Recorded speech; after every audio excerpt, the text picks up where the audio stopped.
se poleg tistih opozoril, ki so zapisana že v spremnem gradivu pred vsakim sklopom nabora knjig, ki so nastali ob pripravi razstave. To je predvsem v prvem delu, kjer smo postavljali učilnico, se pravi knjižnico kot učilnico vseh ved in znanja, in potem, ker spada v učilnico tudi učiteljica, in ta učiteljica je zgodovina.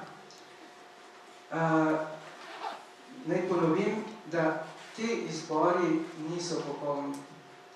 Zelo dobro sem se zavedal, da pripraviti nabor knjig, ki bo spodbujala mladino, ali bere poučno knjigo, oziroma ki bo povedala, kaj vse imamo, je praktično nemogoče. Zato nam je šlo bolj za to, da opozorimo, da je knjižnica res tista velika učilnica, kjer obstajajo vede in znanja in jih skušamo predstaviti enakovredno. Predstaviti tudi na tak način, da se zapomnijo ta venec teh ved in znanj. Potaknili pa smo jim seznam zbirk ravno zaradi tega, kar se je čutilo tudi danes ves čas cel dan, da po eni strani nam nekaj manjka, po drugi strani nekaj spuščamo zaradi načina življenja, ki ga imamo. Kar smo hoteli s tem upozoriti, da zbirke so tiste knjige, se pravi, tisti tiski, tista varovala, ki sistematično zbirajo in urejajo ta znanja, jih ponujajo in ponujajo tudi neko gotovost. Vsi, ne samo mame, pa tudi očetje imamo to izkušnjo, da te otrok v tistih prvih letih prisili, da mu po 100-krat ali pa 200-krat prebereš eno in isto zgodbo. Zgodbo ali pa kakšno poučen tekst.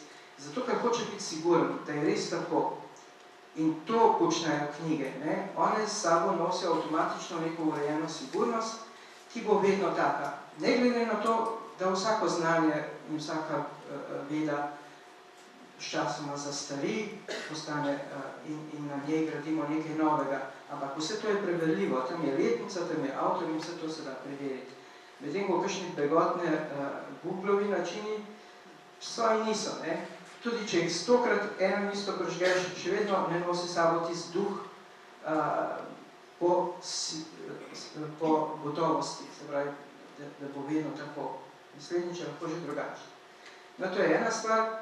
Druga stvar, ki se jo zelo dobro zavedam in tudi moje kolegice, da na pot, ki jo čuvajo zgodovinarji, ki jo čuva stroka, se pravi ta pot zgodovinskih obdobij, opredelitev, da to pot opremiš potem z leposlovnimi knjigami in jo skušaš spremljati, da je to zelo tvegano početje. Ampak vseeno, vse to smo naredili zaradi izziva, zaradi tega, da bi po eni strani pokazali, da nekdo dobro ali pa ne preveč dobro predstavlja zgodovino, predstavlja junaka, predstavlja neko obdobje. Zgodovina pa naj napiše, stroka naj pa naredi dobro spremno besedo k tem, ali pa dobro kritiko nekje, da se bo nekako eno z drugim poravnalo. Tisto navdušenje, tista oživljena zgodovina, kako je kar naenkrat zaživi pred nami neki junak s mesa in krvi, in seveda korektnost do stroke, ki je to izbrskala, ki je to postavila na plan, da je to lahko oživelo, ali to za korektno, pa ne. Tako da skušamo spodbuditi to neko sodelovanje med temi za dobro naših bralcev. Samo za pokušnjo vam pokažem, kako ta drugi del, se pravi učiteljica, zgleda. Na eni strani je ura, ki otroci, ko se ustavljajo v tem, jim moram vedno razložiti, kako to deluje. Pravim, zamislite si, da zamašimo tam srednji del in obrnemo prav zdaj nikamor nič ne teče, ampak tista prvi pesek, ki je kdaj začel padati in mu pravimo, recimo, da je to učlovečenje človeka, je na dnu, ko uro obrnemo, je to na vrh. Ne? In tista, v nekem trenutku se je zgodilo, da je začela teči, da se je ura obrnila, se pravi, so se začele neke civilizacije, recimo, in je začelo ta pesek teči navzdol in zdaj nam pada na glavo. Ne? Ta trenutek, ki ga zdaj živimo, je ta padec na našo glavo.